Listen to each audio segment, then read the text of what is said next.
Margarita Zavala, las damas del poder sobre las primeras damas, Margarita Zavala, una de ellas, Marta Sagún, la madre de los Briviesca, que también hicieron y deshicieron en el sexenio de su padrastro Vicente Fox. En fin, Las damas del poder, uno de los libros del maestro Paco Cruz, como García Luna, El Señor de la Muerte, los más recientes libros, y libros de referencia con vigencia actual, Tierra Narca y La guerra que nos ocultan. Mi querido Paco, ¿cómo estás? Muy buenos días, gracias por tu paciencia.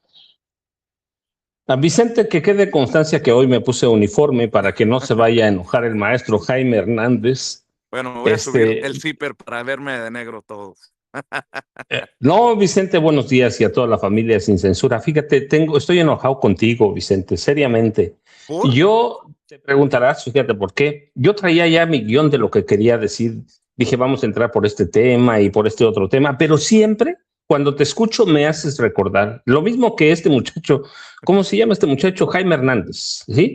Cuando te escucho me haces recordar. Estabas hablando de Díaz Ayuso, de Isabel Díaz Ayuso, la presidenta de la comunidad madrileña o de Madrid.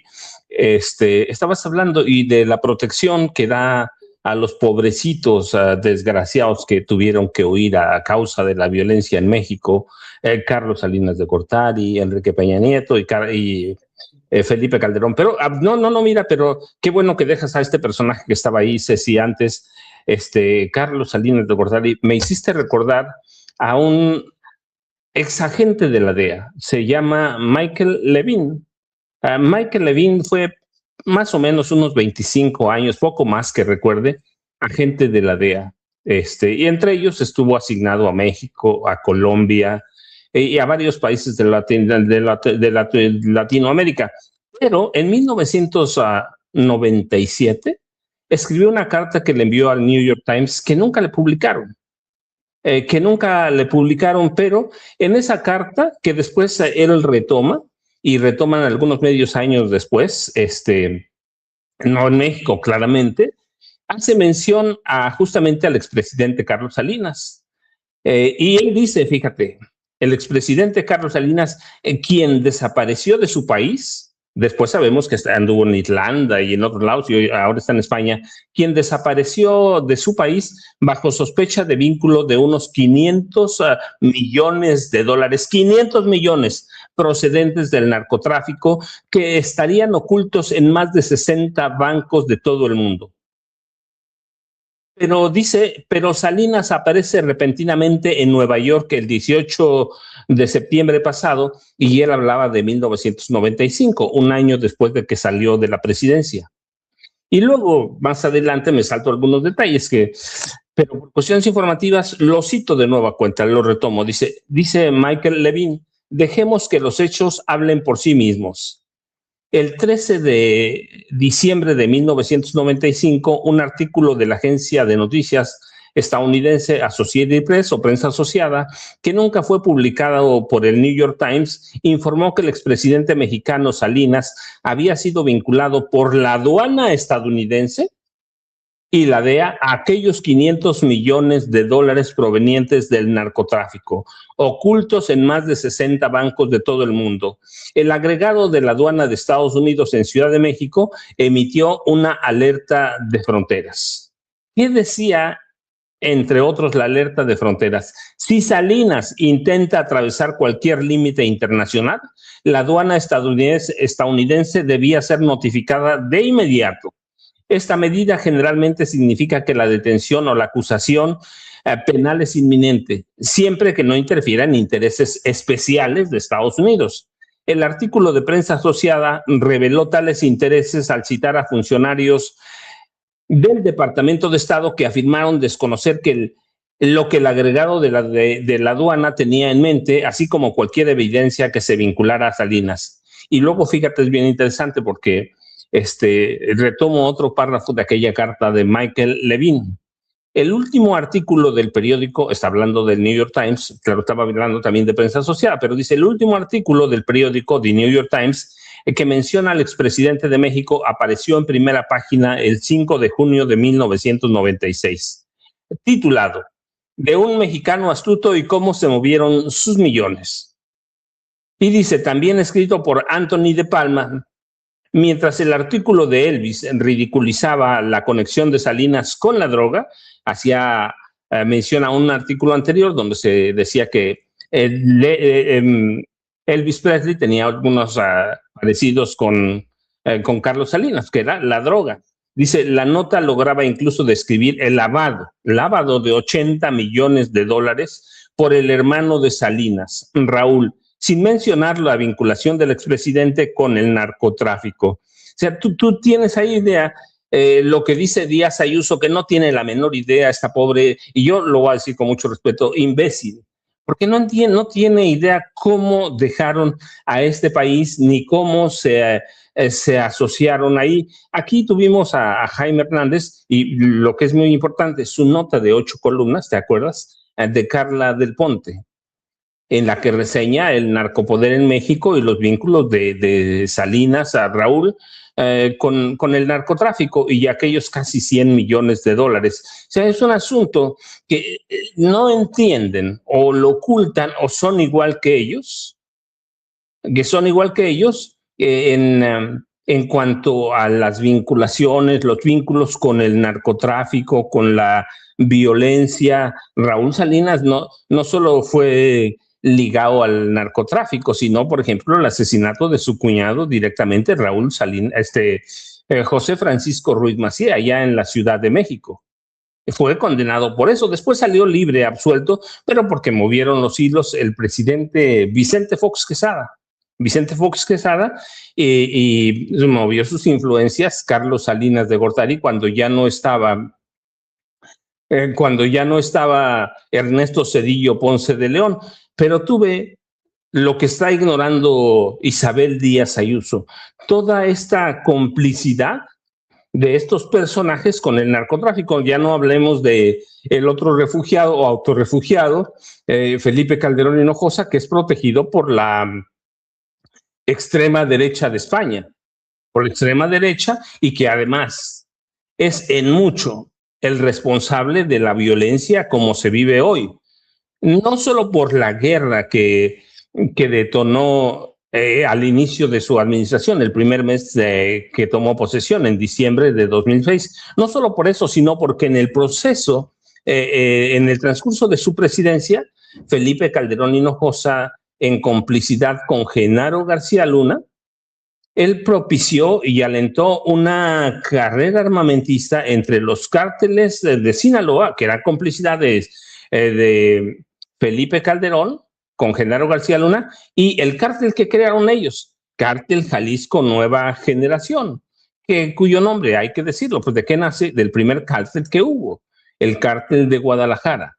Por eso es el Cártel Jalisco Nueva Generación, porque decían ellos, somos los mismos. Entonces, para que tengamos una idea de cómo esta mujer ignora todos estos pasados o nos los oculta a propósito o piensa que somos tontos y que no investigamos, y cómo oculta que Peña, lo digo te lo dije cuando nos conocimos, que Peña es un asesino, que es un narcotráfico y que Peña oficialmente aceptó que ocultar o poner bajo reserva, como lo llaman ellos, toda la información de la guerra de Felipe Calderón, los muertos, los heridos, las víctimas inocentes, la compra, el tráfico de armas. Sí, hay una complicidad en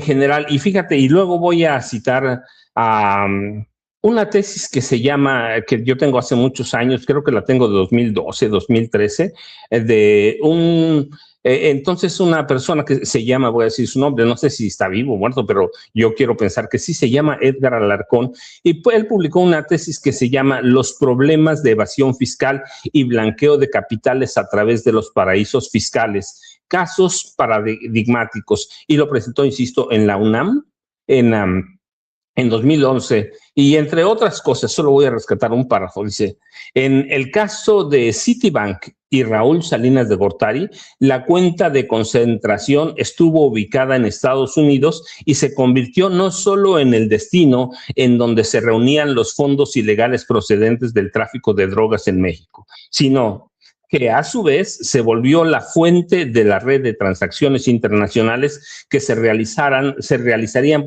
posteriormente hacia diferentes destinos. Y todo eso habla del narcotráfico de Raúl Salinas y de Carlos Salinas de Gortari. No te lo estoy contando que yo diga, yo lo investigué.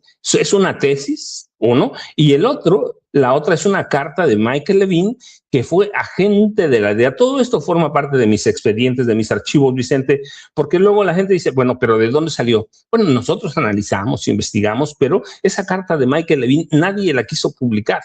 Él la mandó al New York Times, pero se preguntaba Michael Levine, ¿por qué protegen a Salinas? Pues el gobierno de Estados Unidos lo protegió siempre, lo siguen protegiendo. Es el mismo caso de Felipe Calderón. ¿Por qué protegen a Felipe Calderón? Y ahí meto también a Enrique Peña Nieto. ¿Por qué los protegen? Bueno, por una sencilla razón, Vicente, yo lo he platicado. En la 1988, cuando Salinas y su equipo, además del presidente Miguel de la Madrid Hurtado, acuerdan el fraude escandaloso para imponer a Salinas como presidente y desechar a Cuauhtémoc Cárdenas Solórzano. Llegan a un acuerdo con la Casa Blanca para abrir este país al número indeterminado de agentes que quisiera la Casa Blanca, el que fuera. Y ese acuerdo se retoma en 2006 en el fraude de aquel año para desechar a Andrés Manuel López Obrador, y se recuerda, cualquier número de agentes tiene la puerta abierta en México. El número de agentes que quiera la DEA, que quiera el FBI, que quiera la CIA, y eran 14 corporaciones de inteligencia, espionaje y inteligencia de Estados Unidos. Así que aquí tienes, no es que nosotros digamos que están vinculados al narcotráfico, hay evidencias suficientes para decirlo. Yo te estoy leyendo solo dos pequeñitas partes o porciones de mis expedientes, y el otro ya lo tuvimos, este muchacho que de pronto aparece con nosotros, Jaime Hernández, portada 8 columnas en Excelsior, entrevista a Carla del Ponte, que era la fiscal general de Suiza, investigando a Raúl Salinas de Gortari. Que lo haya perdonado el gobierno de México, bueno, pues sí, llegó Fox, llegó Calderón, pues, y luego Peña, claro que lo iban a perdonar, nunca lo iban a investigar, y luego tenías un poder judicial en México al servicio de estos personajes. Vicente, no sé si ya llegó Jaime Hernández, pero buenos días, Jaime. Así que te responsabilizo, Vicente, de hacerme recordar esas cosas que son no gratas en este país. Oye, y todavía hay gente que se pregunta por qué se necesitaba una reforma al Poder Judicial podrido, como le llamaba el presidente Andrés Manuel López Obrador, ¿no? Por eso creo que es pertinente, ahora que Isabel Díaz Ayuso anda defendiendo a los expresidentes, pues hacerle un planteamiento a la presidenta sobre esos expresidentes que yo soy muy mal pensado. En un descuido y más allá de asesoría, están metiéndole dinero a la campaña contra el gobierno que encabeza la presidenta Claudia Sheinbaum. Ah, ya llegó el muchacho. Ya llegó el muchacho. Mira, mientras este también. Muchacho se alista, este muchacho, mira, déjame nomás para que vea, porque mientras alista este muchacho, déjame hacer un recuento rapidísimo. ¿Qué une a Peña, a Salinas y a Felipe Calderón? El narcotráfico. El narcotráfico. Así que ahí los tienes. Ouch. Y esa pregunta la puede responder bien Jaime Hernández. Mi querido Jaime, el maestro Jaime Hernández, décadas como corresponsal mexicano en el extranjero, como corresponsal de guerra, fundador y conductor de su espacio en YouTube, No Apto para Cínicos. Hay que sintonizar, hay que conectarse a partir de la 1 de la tarde, No Apto para Cínicos. Ahí lo espera Jaime, su compañera de vida, la periodista Hildy, y Yago Batusay, su editorialista de cabecera. 1 de la tarde, ahí nos vemos siempre en No Apto para Cínicos para respaldar los proyectos de los amigos. ¿Cómo estás, mi querido Jaime? Ladies and gentlemen, ¿cómo están? ¿Cómo están? ¿Me escuchan? Pues sí, yo sí te escucho. Ah, bueno. ¡Órale! ¡Órale! Ahora sí, traigo mi camisita negra, traigo mi camisita negra. Hoy somos los hombres de negro, mi querido Paco, sí, mi querido sí. Jaime. Oye. Oigan, se me durmió el gallo. No sé qué me pasó. No ladró el perro hoy. No, hoy no ladró el perro a tiempo. Oye, a ver, dejen ir poniendo cosas sobre la mesa, ¿no? Ya veías que Isabel Díaz Ayuso anda defendiendo a los pobrecitos expresidentes que tuvieron que irse a esconder a España porque nótese mi sarcasmo, narco-régimen los persigue, pobrecito Salinas de Gortari, pobrecito Calderón, pobrecito Peña Nieto, nada más falta que el señor Vicente Fox también se vaya mucho a España, pues a España. A ver, mi querido Jaime Paco, nada más para dejar sobre la mesa. A ver, Ceci, creo que tiene un video de un personaje, a ver, déjenme sacarlo por aquí. Creo que es su video número 9. Échelo, por favor, para que escupa el café el maestro Jaime Hernández. Le acaba de meter un sorbo al café. Suelte, Ceci, su video número 9, por favor.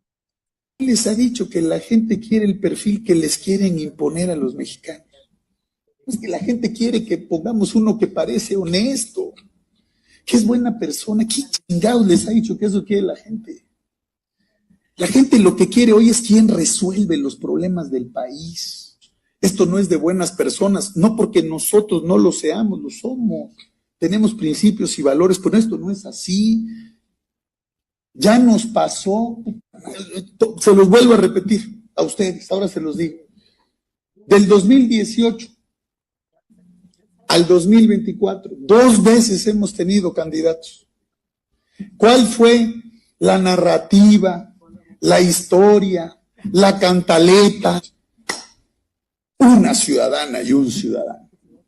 Eso es lo que necesitamos, eso es lo que necesita este país, porque los partidos están desgastados, son unos corruptos, han hecho todo. Y ahí van todos, ya hicieron todos. Y salimos nosotros, por primera vez en la historia, con una candidatura que no emergía de nuestro partido. Y llega el 2024. Y entonces, ¿qué dijeron todos esos comentócratas, esos analistas, los empresarios que andan atrás, ya saben cuáles, ¿no? Y dijimos, no, pues ahora los rosas, los morados, los ultravioletas, ¿no? Puta, todos los colores. Dicen, no, no nos quedó claro lo del 2018. No, esa madre no nos quedó claro. Entonces, pues otra vez, cabrón, porque los partidos y la chingada y la madre. Y ahí vamos otra vez en el 18. Y vuelve a ir el PRI sin candidato propio, ¿eh? 2 veces, ¿eh? El único partido, 2 veces. 2 veces. Y sin candidato a la presidencia de la República, 2 veces, 6.7 millones de mexicanos fueron a votar por el PRI, ¿eh? Sin candidato. Yo les pregunto, después de ese análisis de todos esos que escribían los ciudadanos y la sociedad y la chica, ¿cómo nos ven en el 24? Bueno, les pongo el nombre, ¿no? En ¿cómo se llama? En el 18 nos dieron una chinga y en el 24 una super madriza, ¿no? Así de claro, para hacer que perdimos todo. O como lo decimos, ¿no? Ah, puta, no, pero ya 2 veces ya nos quedó claro, no, vamos una tercera, no vais a sacar, yo no voy a hacer eso, pues ¿cómo creen? Pues ustedes creen que vamos a ir otra vez con otro invento al 2030, ¿ustedes creen eso? Para que entonces sí se hunda el país. ¿Ustedes creen eso? No, compañeros, aquí se necesita una gente profesional y siempre les pongo muchos ejemplos. Ese es el PRI, compañeros, aunque no les guste, porque nosotros sí sabemos gobernar. Estos no. Lo dejé completito, el video que circula en redes, porque estarán de acuerdo, Jaime, que se exhibe solito. Esto no es de buenas personas, dice. ¡Ah, hijo de la chica! No, ya nos dimos cuenta que no, en el PRI no es de buenas personas. Pues si él es el presidente del PRI, tiene a Mancilla como su pandillero de al lado. Lo que está diciendo Alito Moreno es que él quiere la candidatura presidencial en el 2030. Y al mismo tiempo está pidiendo una gran alianza con Movimiento Ciudadano y el PAN. A ver quién chinteguas le sigue el juego a Alito Moreno, porque si en el 2018 fue una madriza, o una chinga, como dice, en el 2024 fue una super madriza, pues esperemos que si Alito Moreno es el candidato del MACPRIAN, no quiero decir malas palabras porque ya estoy aquí en Palacio Nacional y no me vayan a correr, lo que sería para la oposición. Mi querido Jaime, decía mi nana, que en paz descanse mi nana Concha, el pez por la boca muere, hijo. Cuando decía, pues es que tú cuando hablas eres rehén de tus propias declaraciones. Alito Moreno ha dicho que la política no es de gente buena, desde su perspectiva. Cuidado. ¿Ya ven lo que pasó en Coahuila?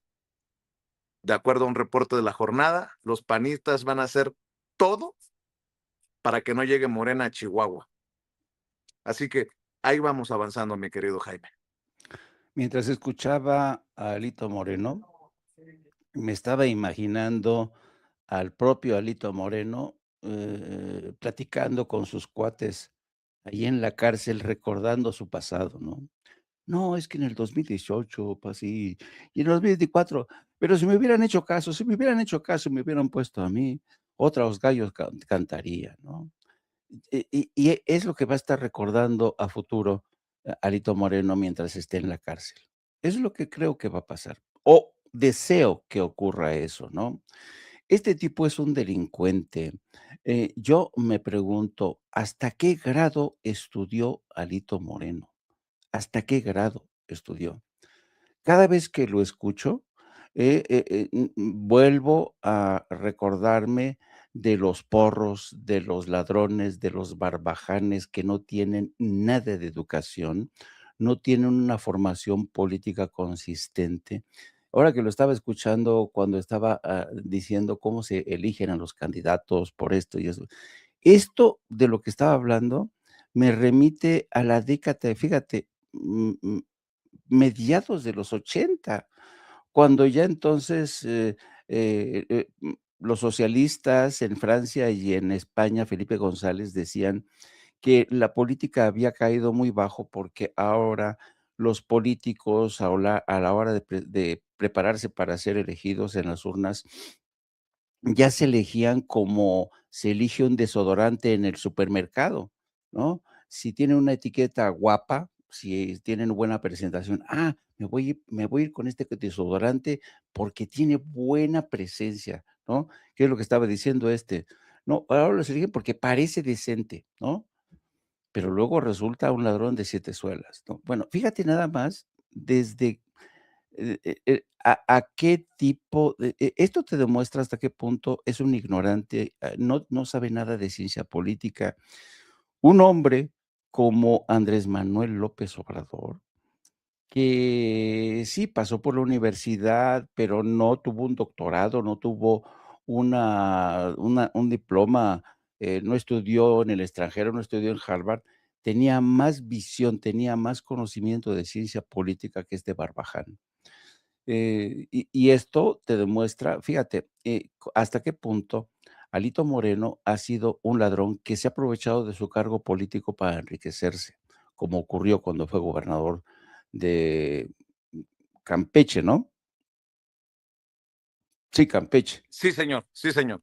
Entonces, es increíble cómo estos priistas, y a mí lo que me queda, me deja realmente absorto, es que cada vez que habla, Alito Moreno frente a sus huestes, nadie lo interrumpe, nadie, todo el mundo. Sí, señor, sí, sí, O le sí, sí. aplauden. O le aplauden. Y entonces dices: "Puta madre, qué diferencia, ¿no?, de los políticos de antaño". Delincuente ha conseguido apropiarse, y lo denunciaron los propios priistas, se apropió de ese partido con el único fin de hacer lo que se le pegara la gana, de negociar en su nombre, de protegerse el culo de la persecución, bueno, de los casos de robo, de latrocinio, de enriquecimiento inexplicable, donde ha contado, por cierto, donde complicidades, como las de Ricardo Monreal para evitar que se le quite el fuero, ¿no? Yo creo que, Alito Moreno sabe que tiene, los días contados, sabe que su partido tiene los días contados. Ve lo que pasó en Coahuila con el PAN, con, el Verde, que perdieron ahí en ese estado su registro. Y cuando Alito Moreno trata de extrapolar la victoria del PRI en Coahuila con lo que va a ocurrir en el 27 y en el 30, pues está mafufo, porque eso no va a ocurrir. Ya lo dijo Roy Campos, ya lo dijeron otros analistas, que si el PRI cree que su amañada victoria en Coahuila los va a sacar del pozo, están muy equivocados.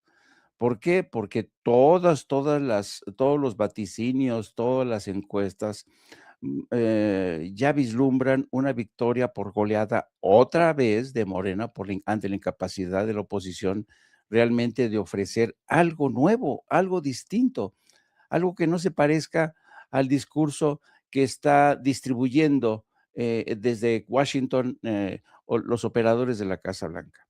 Y fíjate, esto te demuestra hasta qué punto realmente el PRI nunca terminó de recuperarse, nunca, nunca, porque es como una maldición que les persigue desde que Carlos Salinas de Gortari se hizo con el control de ese partido.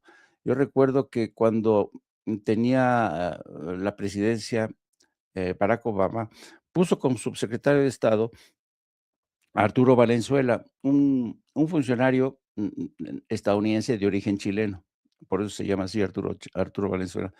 Bueno, y me acuerdo que en aquella época, cuando yo entrevisté a Arturo Valenzuela, estaba en plena campaña Enrique Peña Nieto, y Enrique Peña Nieto fue a besar los anillos del Congreso de Estados Unidos, de los think tanks, porque ya sabes, ahora todo candidato del PRI, del PAN, van a hacer la pasarela a Washington para que les den, para que los palomeen, vaya. Y van a vender caro su amor y van y en encuentros en privado dicen que sí, que van a regresar el petróleo, van a reabrir el petróleo a la industria privada, la energía. ¿Qué es lo que fue a hacer Enrique Peña Nieto cuando fue a Washington a promover su candidatura presidencial? Y yo recuerdo que platicando con Arturo Valenzuela en una entrevista, le pregunté, oiga, en el Departamento de Estado, ¿ustedes consideran que realmente el PRI ya cumplió con su travesía del desierto? ¿Ustedes creen que el dinosaurio ya se reformó? ¿Ya hay una nueva generación? Porque se acuerdan que en aquella época el PRI puso una campaña publicitaria donde salía Peña Nieto con sus chicos, ¿no? El equipo A. No, sí, estamos aquí, es un nuevo PRI, quién sabe qué. Y yo no sé si el ingenuo de Arturo Valenzuela me dijo: "No, sí, sí, este PRI representa a una nueva generación de políticos". Pues craso error, pues no, porque resultaron peor de ladrones, con una presidencia que solo le abrió las puertas de nueva cuenta a inversionistas extranjeros para entregarles Pemex, la industria eléctrica, todo, la industria minera, en fin, yo creo que Alito Moreno debería avergonzarse de todo el pasado del PRI, pero pues hay gente que sigue vendiendo su amor, como ocurrió en Coahuila. Hay imágenes que dejan en evidencia a ciudadanos que por 500 pesotes venden su voto al PRI. Qué asco de ciudadanos, la verdad, que insisten en no salir de esa captura que tiene el PRI, de esa nauseabunda rapto de la inteligencia del PRI en estados como Coahuila. El PRI y el PRI en Coahuila y el PAN en Ándale. Chihuahua. Estoy leyendo de la jornada, mi querido Paco. El Partido Acción Nacional ya comenzó a tejer alianzas en Chihuahua para frenar el avance de Morena en las elecciones para gobernador de 2027 y cerrar el paso a una eventual transición partidista.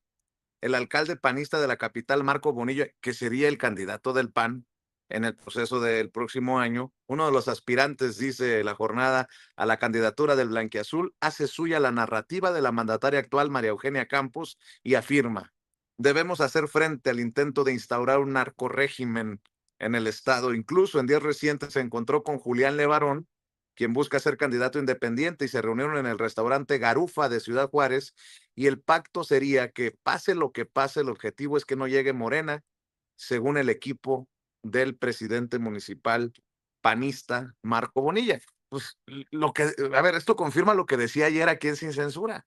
Maru Campos está temblando, tiene miedo, porque si hay cambio de partido en el gobierno, si tenemos gobernadora en el caso de Andrea Chávez, por ejemplo, de Morena, pues sería cuestión de tiempo para que le empiecen a sacar los trapitos sucios. El problema aquí es que llegue alguien que como le pasó a César Duarte, que le medio calmaran el rancho, ¿no? Que le calmaran las cosas.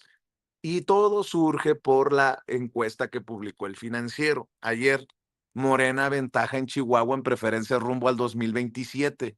Si hoy hubiera elecciones para gobernador, ¿por cuál partido votaría usted? 45% por Morena, el 25% por el PAN, el 2% por el PRI, de Alito Moreno, que ya se ve como candidato en el 2030, nada por el Verde, 2% por el PT, 2% por Movimiento Ciudadano. Pero para mí, la pregunta más fuerte de la encuesta del Financiero es, en general, ¿usted aprueba o desaprueba la forma como María Eugenia Campos está haciendo su trabajo como gobernadora de Chihuahua? El 57% desaprueba. 57%. Así que ahí lo dejo sobre la mesa y nomás por no dejar, como tengo la costumbre de Paco, también la tradición de Jaime de revisar los periódicos de circulación nacional todos los días para más o menos. Miren nada más lo que aparece en Reforma. Ahí déjenmelos ese. Denuncian en Nueva York fraude de TV Azteca. No lo dice Vicente Serrano porque luego se enoja Ricardo Salinas Pliego. Lo publican en primera plana en el periódico Reforma. Fíjense nada más. Los acreedores de TV Azteca en Nueva York acusaron a la empresa de orquestar un préstamo fraudulento de 290 millones de dólares, 290 millones de dólares, con un banco alternativo, entre comillas, de la isla caribeña de Santa Lucía, poco antes de solicitar su concurso mercantil en México. Y cito, 5 semanas antes de promover su concurso, TV Azteca negoció un préstamo de hasta 290 millones de dólares con Alter Bank Limited, un banco internacional de Santa Lucía, conectado a casos previos de actividad criminal y transferencias fraudulentas, acusaron los acreedores en una demanda presentada el 2 de junio en la Corte Federal de Miami.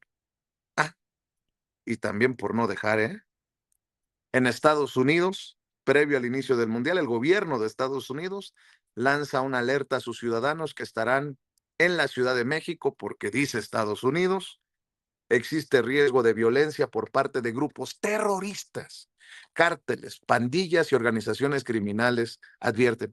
No, pues no nos ayuden, compadres, pues no, que la cooperación y somos amigos y hasta el embajador de Estados Unidos en México ya le bajó a su bronca, a su pedo. México es un destino vacacional popular, pero los riesgos de seguridad varían mucho según la región. Si consiguió boletos para un partido en México, consulte el nivel de advertencia, destacan desde la embajada. Mi querido Paco, voy contigo. A ver, Vicente y Jaime, es que los dos temas son bien importantes, pero primero el de Chihuahua. Yo anteayer advertía el lunes Coahuila va a ser el ejemplo de lo que debe hacer o lo que tendría que hacer el PAN y lo que tendría que hacer el PRI en las elecciones de 2027. Lo de Coahuila fue un experimento. Yo señalé el lunes que hay indicios de que la CIA está ahí, claramente un fraude cibernético, un fraude digital de esa naturaleza.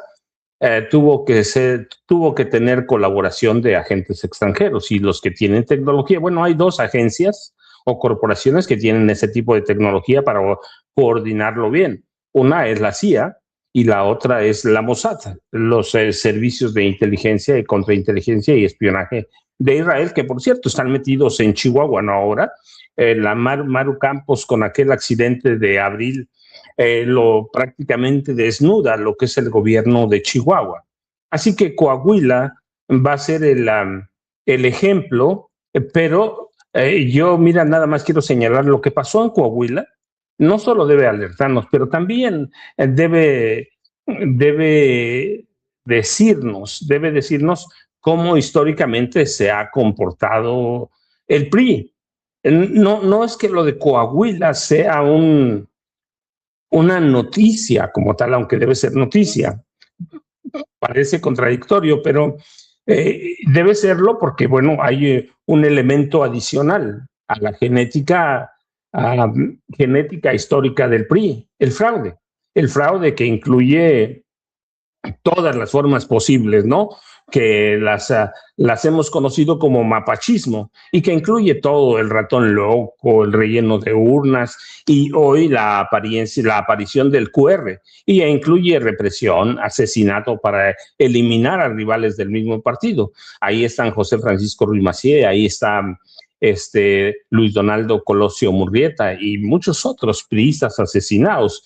Alfredo Zárate Albarrán del Estado de México en 1942, que no eran elecciones en ese momento, pero el presidente Manuel Ávila Camacho y su hermano Maximino Ávila Camacho lo mandan a asesinar, porque era la competencia para el futuro, hasta ese momento, Maximino Ávila Camacho, que se creía con derecho sucesorio de sangre.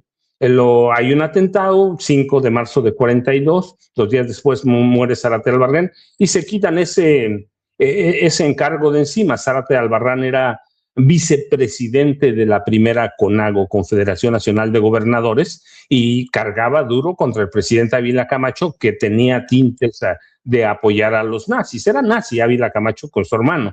Abiertamente eran nazis, su alumno más destacado, después fue presidente, Gustavo Díaz Ordaz, y bueno, y después terminan asesinando por orden de Los Pinos discúlpame, todavía no eran Los Pinos, pero Manuel Ávila Camacho termina asesinando a su hermano, envenenándolo a Maximino para abrir el camino a Miguel Alemán Valdés. Entonces, lo que pasó el domingo debe asombrarnos, sí, por la tecnología. No debe asombrarnos porque el PRI, desde su nacimiento en 1929, es un partido que nació para asesinar, que nació para hacer fraudes. Plutarco Elías Calles, el jefe máximo de la revolución, o autoproclamado, él se decía el jefe máximo, encontró en la creación del Partido Nacional Revolucionario, que termina con las siglas que conocemos ahora, PRI, un brazo operativo para matar con impunidad, para hacer fraudes con impunidad,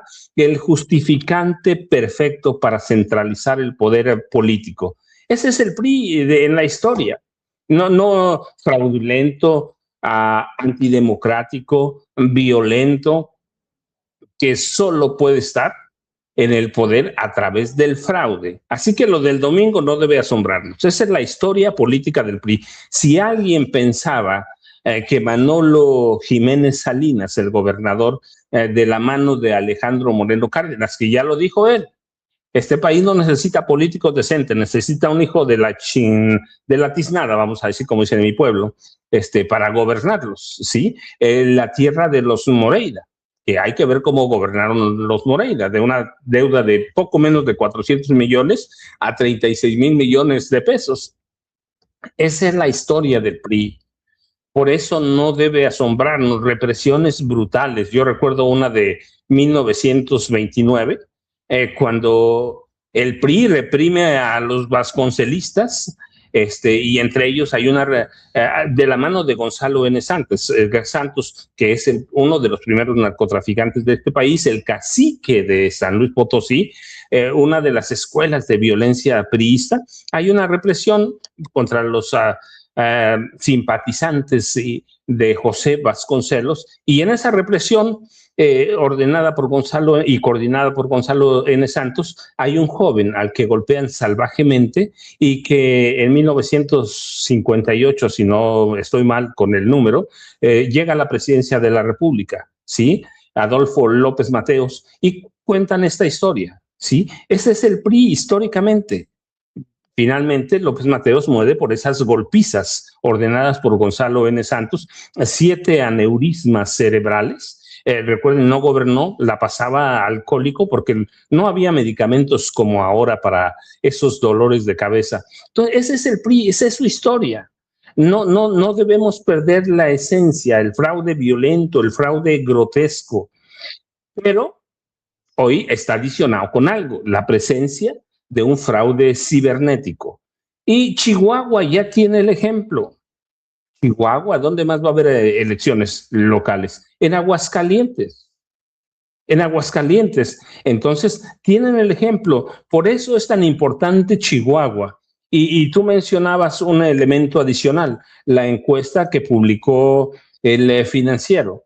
Si las elecciones para elegir gobernador fueran hoy y no en 2027, Andrea Chávez, bueno, Morena ganaría con cualquier candidato, con Andrea Chávez, con Cruz Pérez Cuellar, que es el presidente municipal de Morena en Ciudad Juárez, ganarían todos y le ganarían a todos los candidatos del PAN, a Marco Antonio Bonilla, a Daniela Álvarez, al que pusieran, ¿sí? Y con prácticamente por 2 votos a 1.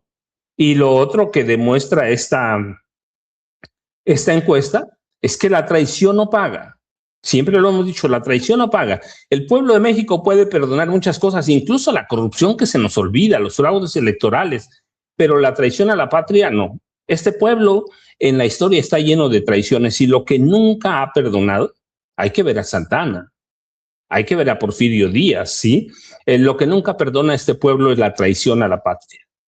Y en eso encaja María Eugenia Campos Galván.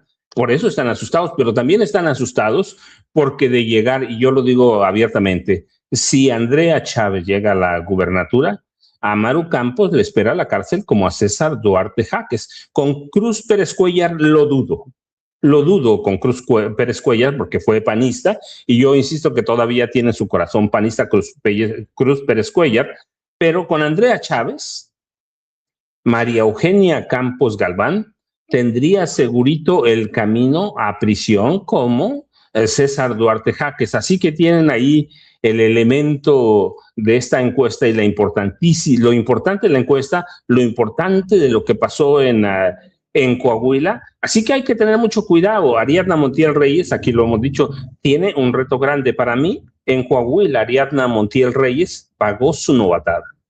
Ya sabe, por las palabras de Alito, que en este país los políticos buenas personas no tienen cabida. Según Alito, lo que se necesita es un hijo o la tiznada. Entonces, Ariadna Montiel Reyes y Morena tienen un reto grandísimo para 2027.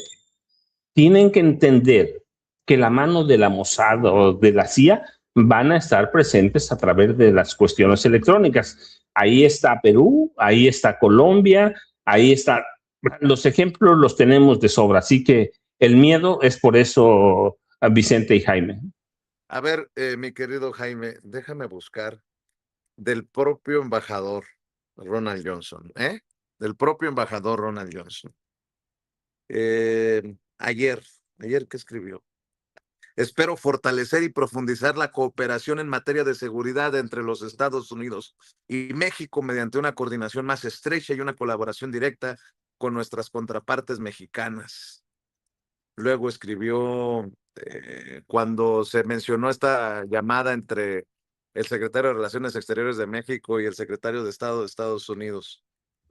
La cooperación entre los Estados Unidos y México no solo es una buena política pública, es sentido común que nuestras dos naciones colaboren en materia de seguridad, migración, comercio y otras prioridades compartidas. Somos vecinos y socios. 3 doritos después, como dicen en redes sociales, parece chiste, pero no es.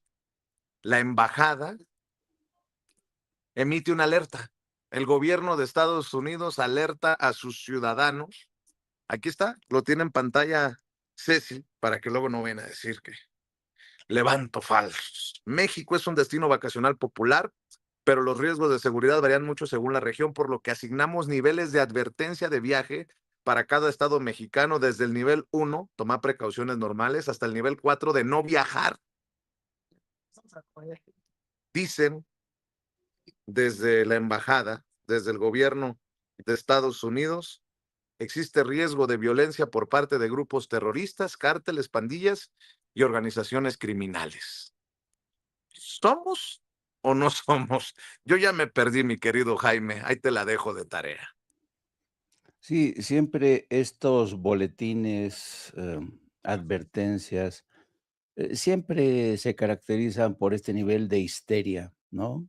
De paranoia, porque, y fíjense que imagínense si el gobierno de México hiciera lo mismo, tendría que advertirle a todos los ciudadanos mexicanos que viajan a Estados Unidos, primero, que hay una nueva práctica del Departamento de Inmigración y Aduanas de asaltar a los ciudadanos mexicanos que llegan a Estados Unidos, nada más aterrice el avión, porque los agentes de ICE están ahora, cuando salen los pasajeros del avión, se encuentran, lo primero con lo que se encuentran son los agentes de ICE, que les revisan sus pasaportes, sus visados, los escanean y cuando regresan los mexicanos a a México, vuelven a revisar y escanear sus pasaportes y sus visados para asegurarse de que han regresado.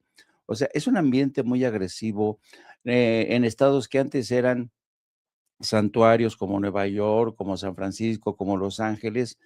El activismo de ICE está cañón. Imagínense si el gobierno de México emitiera un reporte similar. Tengan cuidado porque los agentes de ICE los pueden maltratar, los pueden tratar así. Es esta actitud tan hipócrita de Estados Unidos de ver al mundo como si fuera peligroso, ¿no? México es peligroso, es cuna de sangrientos, asesinos, violadores, drogadictos, no se metan por aquí, no se metan por allá, ¿no? Cuando tú Oye, vas, Jaime, dime. una pregunta.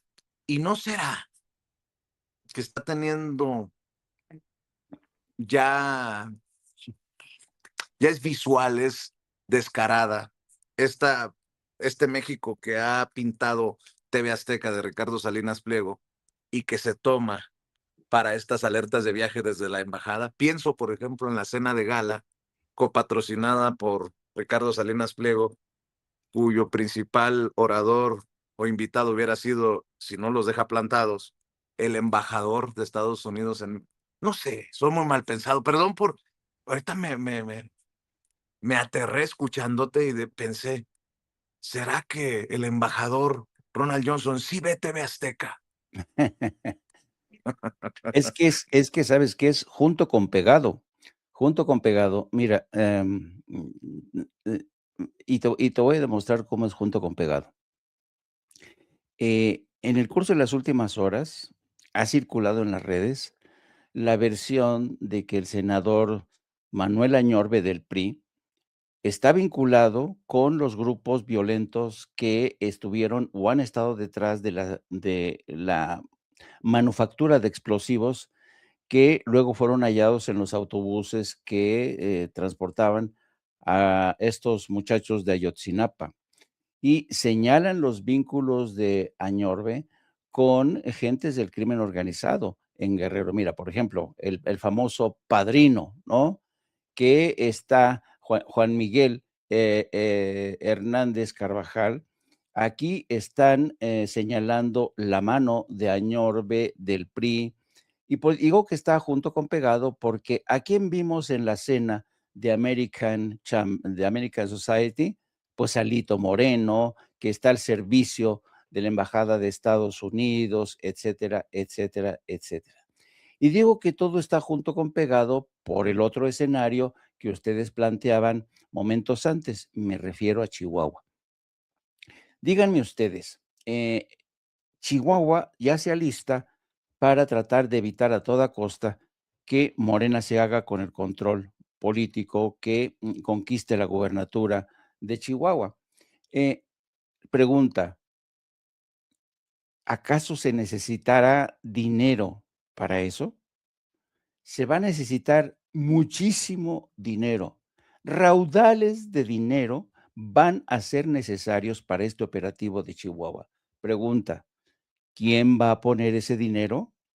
¿Quién es capaz de poner enormes cantidades de dinero para que Chihuahua no caiga en manos de Morena? ¿Lo hará Maru Campos? ¿Ustedes creen que Maru Campos va a vaciar sus cuentas bancarias? ¿O lo hará el PAN con los recursos que tiene Felipe Calderón? ¿quién va a poner ese dinero? Es pregunta, porque ciertamente en este tipo de operativos se requiere muchísimo dinero, pero muchísimo dinero, tratándose de un estado de las dimensiones de Chihuahua. Y el único que puede poner ese dinero, ¿quién es? Estados Unidos. Entonces, ¿se acuerdan ustedes que Ricardo Monreal postergó la aplicación hasta después del 27, después del 26, de esta ley que podría anular elecciones si acaso se demuestra que ha habido mano negra, mano extranjera?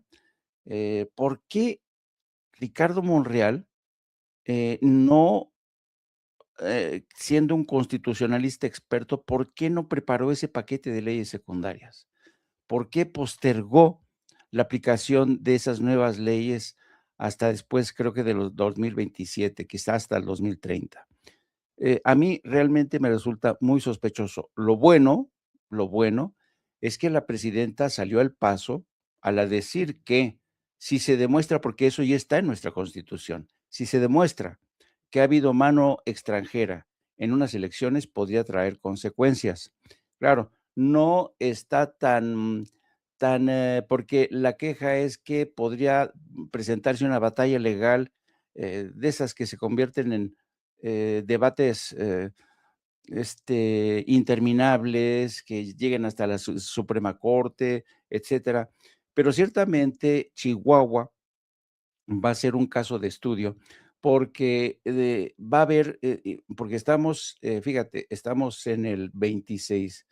De aquí cuando lleguen las elecciones, va a haber el tiempo suficiente como para que Chihuahua, el PAN, se haga con los recursos necesarios suficientes como para evitar el asalto de la gubernatura en ese estado.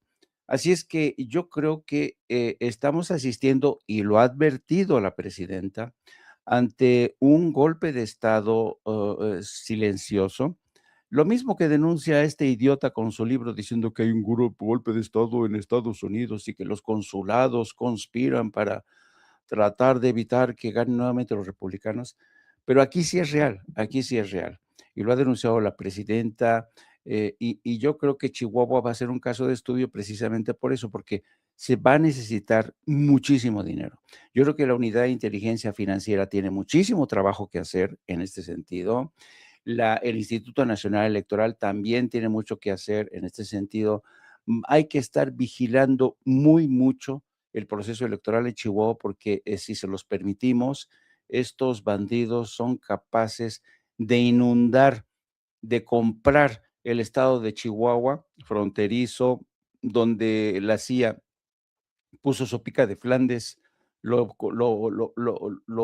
puso como ejemplo de cómo sí la CIA puede operar dentro del territorio mexicano, y no van a permitir la CIA, la DEA, todas estas que los expulsen de sus dominios en Chihuahua. Jaime, le platicaba a Vicente en la mañana que tengo un problema contigo y con él. Cuando platicamos me hacen de recordar cosas que a veces no quiero recordar. Es que empezó Jaime con Manuel Añorbe Baños, que yo digo que como Felipe Calderón es otro de los enanos mentales que tenemos en este país. No por su estatura, no se trata de la estatura de Felipe Calderón, sino de su estatura mental. Fíjate, vinculan a Manuel Añorbe con los explosivos y con las acciones violentas o promocionar acciones violentas en este país. ¿Tiene dinero Manuel Añorbe Baños para eso? Sí, claro. En 2011 fue vinculado, era todavía el gobierno de Felipe Calderón, ¿verdad? Fue vinculado a el capo Héctor Beltrán Leiva. Había evidencias de que Manuel Añorbe Baños, en su momento presidente municipal de Acapulco, recibió 15 millones de dólares del cártel de los Beltrán Leiva para su precampaña a la gubernatura de Guerrero. 5 millones, dijeron los Beltrán Leiva, se le entregaron personalmente en mano a Manuel Añorbe Baños. La declaración no lo hizo cualquiera, sino un hombre muy cercano a los Beltrán Leiva.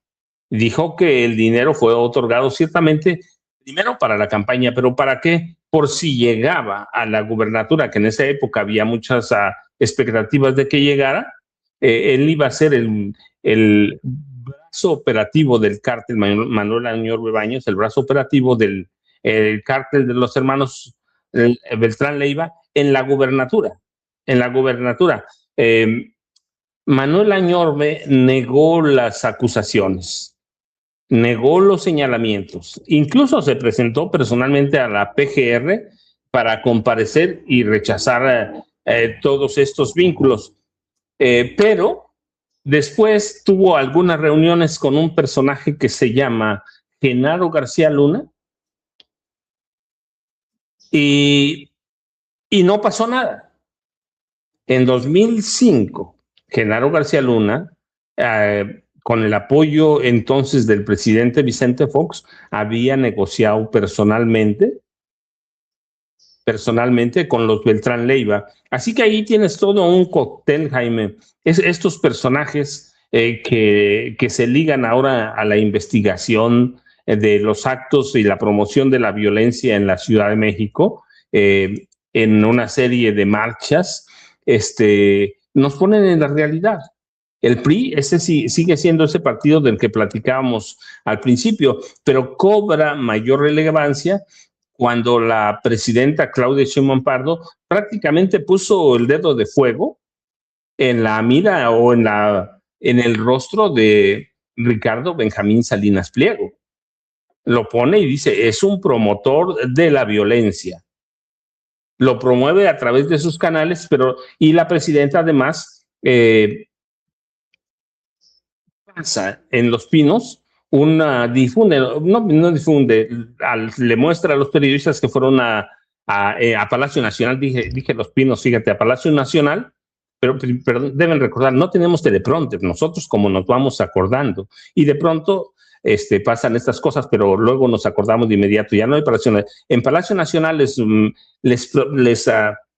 ofreció una parte de la entrevista de Salinas Pliego con Adela Micha, en donde prácticamente está llamando a la violencia, en donde prácticamente dice que el pacifismo vale madres. Así lo dice en la entrevista, hay que verlo, que se necesitan acciones más severas, nada de pacifismo. Así que tienes un cóctel alimentado en un lado por un magnate que tiene miles de millones de dólares, a pesar que ha perdido mucho, por lo menos tiene 4,000 millones de dólares. No los tiene en efectivo, pero los tiene en inversiones. Y tienes a otro personaje, Manuel Añorbe Baños, que es la mano, una de las dos brazos del dirigente nacional priista, Alejandro Moreno Cárdenas, un tipo violento, promoviendo la violencia.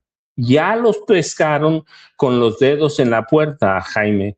Así que de pronto hace nada más, no sé si estés de acuerdo, Jaime, pero hace nada más que mencionemos algo para que se detonen todo esto que tú y yo hemos reporteado por muchos años, que hemos plasmado en lo que escribimos, para entender cómo se da la realidad en este país, Jaime Hernández.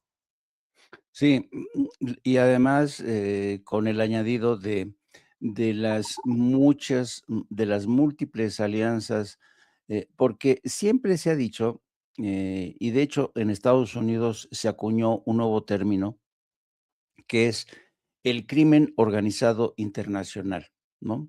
Ese crimen que no conoce fronteras.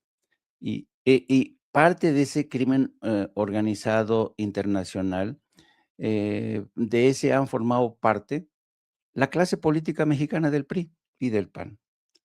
Y claro, ahora cuando es realmente irónico que desde el PAN la gente insista en pintar a Morena como un narcoestado, cuando el origen de estas alianzas se remonta a tiempos inmemoriales, pero sobre todo a la presidencia de Carlos Salinas de Gortari, cuando su hermano Raúl tendió estas alianzas con los cárteles de Colombia, y poco a poco fueron creciendo, luego con Vicente Fox, no, fue una expansión brutal del crimen organizado porque Fox les permitió hacer lo que querían.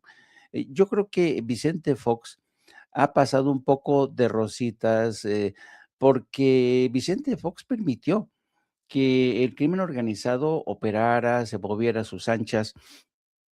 Y luego con Felipe Calderón, pues qué decir, ¿no? Nada más simulaba que los combatía, pero al mismo tiempo mantenía una alianza con el cártel de Sinaloa, ¿no? Así es que estos son unos desvergonzados hipócritas que ciertamente ahora dicen, hay un incendio y el culpable es Morena, cuando el culpable de ese incendio fue el PRI y luego el PAN y todas estas prácticas que seguimos observando en estados como Chihuahua, en estados como Coahuila, ¿no? Bien decían que estamos todavía en una fase de transición donde Morena está librando todavía una lucha a brazo partido para terminar con esos cacicazgos del PRI y del PAN, uno en Chihuahua, el otro en Coahuila, por ejemplo. Y yo creo que espero que en las elecciones del 27 y del 2030, Morena no cometa errores estratégicos, no sigue incorporando impresentables como el señor Mayer, que luego lo vemos en eventos que no se explican, habiendo sido él militante de Morena, etcétera, etcétera, o personajes como los exgobernadores de Oaxaca, ¿no?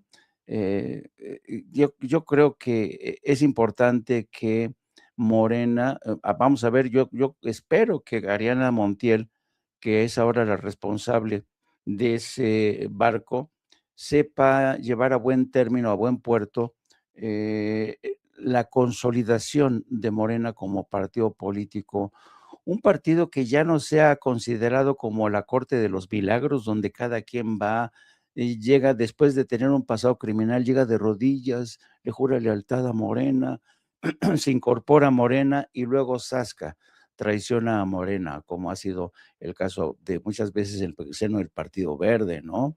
Así es que vamos a ver, hay muchísimas cosas que tenemos que estar pendientes de yo digo que México todavía está experimentando este difícil, complicado cambio de piel.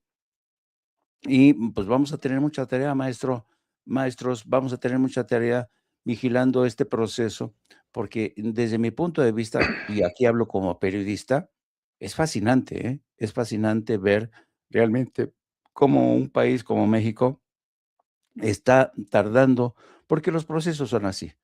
Los procesos de renovación son así, no es llegar y cortar un listón y declarar inaugurada la era de Morena. No, no es así.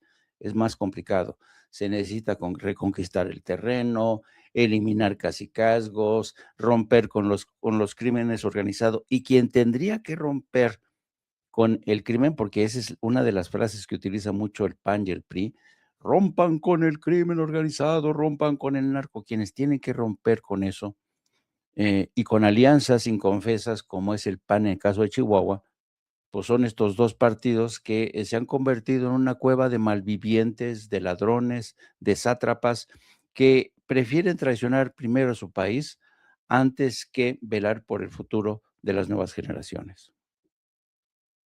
Fíjate, Jaime, ahora retomo eso, pero es que mientras hablabas estaba recordando que cuando acusaron a Manuel Añorbe Baños de recibir dinero del narcotráfico, 15 millones de dólares, no solo fueron narcotraficantes. Yo recuerdo que en 2011, Rubén Figueroa Smutny, que es hijo de Rubén Figueroa Alcocer y nieto, por lo tanto, de Rubén Figueroa, los grandes caciques políticos de Guerrero, escribió algo que decía Manuel, refiriéndose a Manuel Añorbe Baños, escribió algo que decía: Manuel, enormes daños, el narcopresidente de Acapulco. No lo digo yo, no lo dijo un testigo protegido, lo dijo el hijo de un exgobernador, lo dijo el nieto de un exgobernador, y Rubén Figueroa Smutny le imputó haber recibido, no mandó un anónimo, lo dijo de frente, dice, recibió $2 millones de la Barbie, de Edgar Valdés Villarreal. ¿Te acuerdas aquel matón del cártel de los Beltrán Leiva? Y Figueroa Smutny tenía un expediente con la recepción de esos $2 millones, aparte de los $15 millones.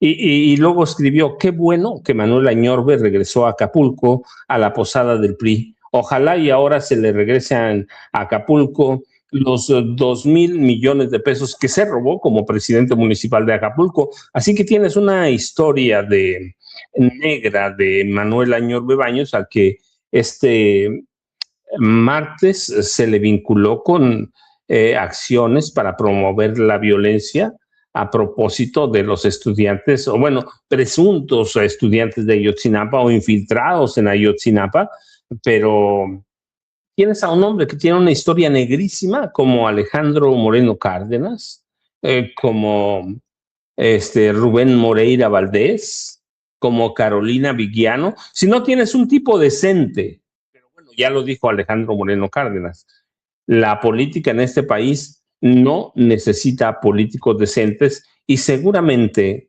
así lo entienden en el PRI, y así lo entiende Ricardo Benjamín Salinas Pliego. Para mí, Jaime, antes de que nos gane la presidenta Claudia Sheinbaum Pardo, para mí hay un tiro cantadito, hay promoventes de la violencia en el PRI abiertamente, hay en el PAN y hay entre los magnates como Ricardo Salinas Pliego, y ese es el escenario que vamos a ver en los próximos meses, de aquí hasta el día de las elecciones en junio en 2027. Un tiro cantadito entre estos personajes que promueven la violencia con intereses políticos claramente, y tenemos un gobierno que no solo los va a tener que contener, va a tener que combatir todo eso que promueven ellos. Así que vamos a tener, como tú dices, un escenario bastante interesante. Así que no sé, Jaime, yo lo veo, sí, complicado, sí, pero desde el punto de vista de el análisis periodístico, la investigación periodística, va a ser bien importante, bien interesante, porque nunca nos habíamos enfrentado a ese escenario. Cuando Vicente Fox llegó a la presidencia en 2000, pues era claro, primero estaba Estados Unidos atrás, pero después estaba el Yunque, ese grupo secreto, peligroso, confesional de la extrema derecha. Ellos lo prepararon y preparaban a otros personajes, pero les pegó Vicente Fox. Pero Vicente Fox finalmente era de derecha, como eran todos los neoliberales del PRI, de la Madrid, Salinas, Cedillo, era uno de ellos. Y con Calderón, pues era otro de ellos, y con Peña, otro de ellos. Hoy estamos ante un escenario diferente. Estamos frente a proyectos de país distintos, y eso lo va a hacer bien interesante, Jaime. Sí, pero ¿sabes qué? Antes que nos llegue el 27 y el 30, ya nos llegó el Mundial. Y las ventajas que está teniendo, desde mi punto de vista, todo este relajo que estamos viendo con los preparativos, con los operativos de la CENTE, con la mano negra que está detrás de todo esto, como quién está detrás de la CENTE, quién está movilizando a los chavos de la Ayotzinapa, a quienes tienen que contener a la entrada de la Ciudad de México para descubrir que hay explosivos. Está siendo muy interesante, y digo que tiene la enorme ventaja de poner a prueba el sistema de seguridad de la Ciudad de México, el sistema de inteligencia del Estado mexicano. Yo creo que este mundial nos está poniendo a prueba al gobierno de la Ciudad de México, a Claudia Sheinbaum, que ya ha denunciado abiertamente que esta gente va a tratar de aprovechar el mundial para tratar de boicotearlo, para presentar una imagen bastante maltrecha de México. Y este es un ensayo general de cara a lo que se nos viene encima. Ayer, mientras transmitíamos No Apto para Cínicos, era impresionante la movilización de la gente tomaron por asalto estaciones del tren ligero, estaciones del metro, trataron de avanzar porque tratan de bloquear los accesos al Estadio Azteca o hoy Estadio Banorte. Y fue impresionante ver el operativo policial. Yo creo que hoy mismo también vamos a ver más de lo mismo, porque mañana es, miren nada más esto, miren la forma en que se desplegaron estos boicot al mundial, la gente diciendo que van a tratar de evitar a toda costa que lleguen la gente que va a acudir a la inauguración.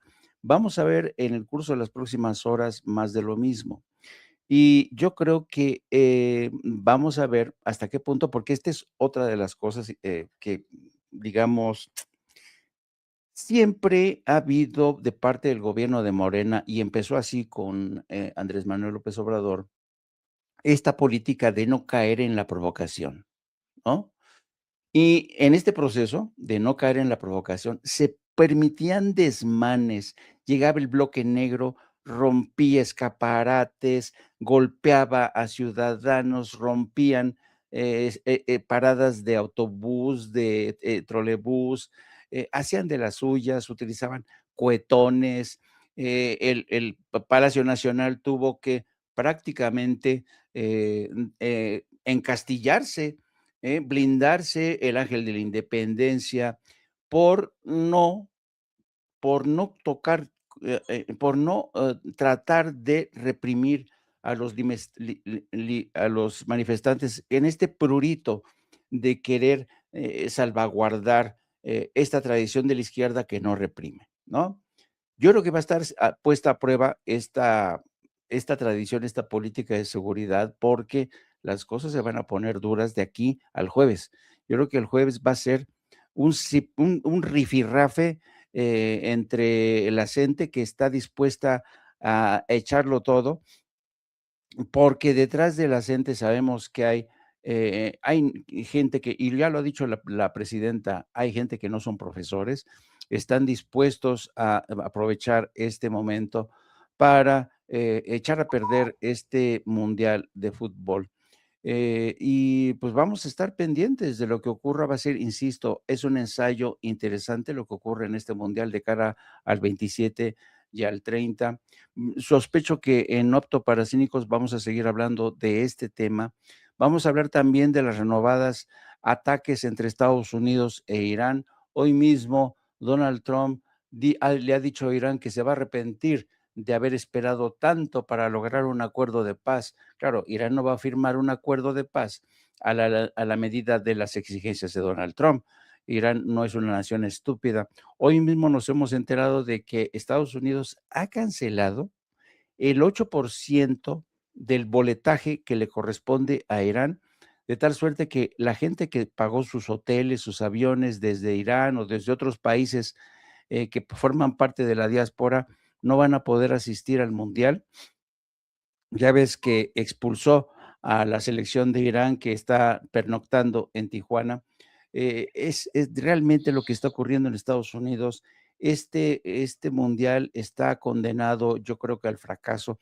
Ayer mismo el Financial Times decía que la FIFA ya se enfrenta a un panorama de asientos vacíos porque la gente está revendiendo sus boletos.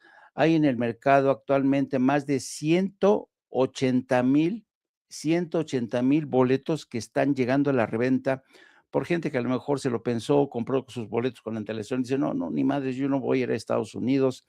Y lo mismo está haciendo con los hoteles, hay cancelaciones, porque claro, están viendo cómo Estados Unidos se está comportando con los jugadores, prácticamente los está tratando de una forma tan majadera, tan violenta, que mucha gente ya se lo está pensando dos veces.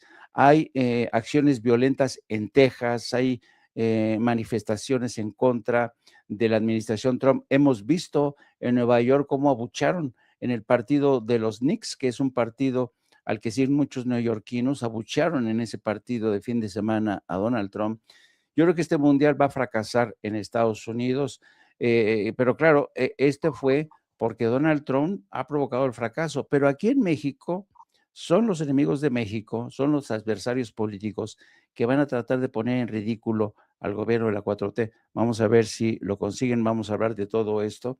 Y los recuerdo a las 13 horas con mi compañera de vida, Hildy, la periodista Lourdes Salas, Yago Batusay, mi ideólogo de cabecera, y a las 5 de la tarde, no se lo pierdan también, las charlas cruzadas del maestro Paco Cruz, siempre con temas fascinantes, muy interesantes. Ahora que cada vez se leen menos libros, porque la gente en México siempre ha leído poco, pero ahora la gente realmente ya tiene poca capacidad para leer, yo les recomiendo charlas cruzadas. ¿Por qué? Es como si ustedes estuvieran escuchando un libro, un audiolibro, porque es fascinante escuchar al maestro Paco Cruz, siempre con sus cátedras que traen a cuento la historia de este país que nos hace falta conocer más.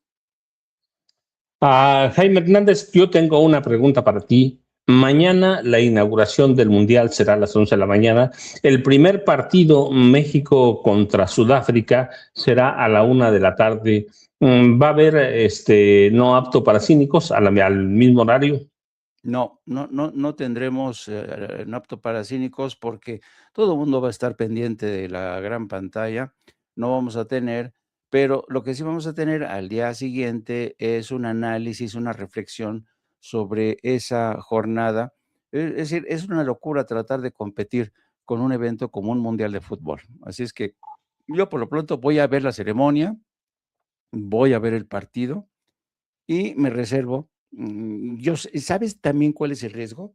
Que a lo mejor si transmito mañana, boicoteo el mundial, porque mucha gente va a preferir ver no apto para cínicos, y entonces va a decir la gente, chin, me voy a perder el partido de México-Sudáfrica por estar escuchando a Jaime Hernández. Le digo, no, yo pienso en mi país, no quiero boicotear el mundial, así es que para no jalar a todos esos millones de gentes que me ven todos los días en Apto para Cínicos. Mira, este joven, ¿quién es este joven que acaba de reaparecer en Es un invitado. Tú sabes, como en los toros que se meten los espontáneos. Mira, de pronto nos aparece un espontáneo. Vicente, buenos días. De nueva cuenta ya dentro de la Salón Tesorería de Palacio Nacional. Así es, con una gran afluencia de periodistas, estamos listos para el arranque de esta mañana. Nos dejaron ingresar ya muy pegado a las 7:30 de la mañana. Estamos acá con Celsin, con Carlos. Estamos en vivo, muchachos, saludando. Carlos Domínguez. Saludos a los dos. Estamos a horas del arranque del Mundial y con esta alerta de viaje de Estados Unidos y con muchos temas. Creo que hay muchos temas con esto del CENTE y las noticias que continúan pululando en redes sociales contrarias al gobierno que encabeza la presidenta Claudia Sheinbaum Pardo. Creo que los temas que hemos ido poniendo sobre la mesa el día de hoy, esta mañana, mi querido Jaime, mi querido Paco, son de interés para la gente que nos ve y nos escucha amablemente en este espacio libre como el viento. Y aquí estamos dando la batalla. Ojalá que sí te deje hoy preguntar la presidenta, Chente.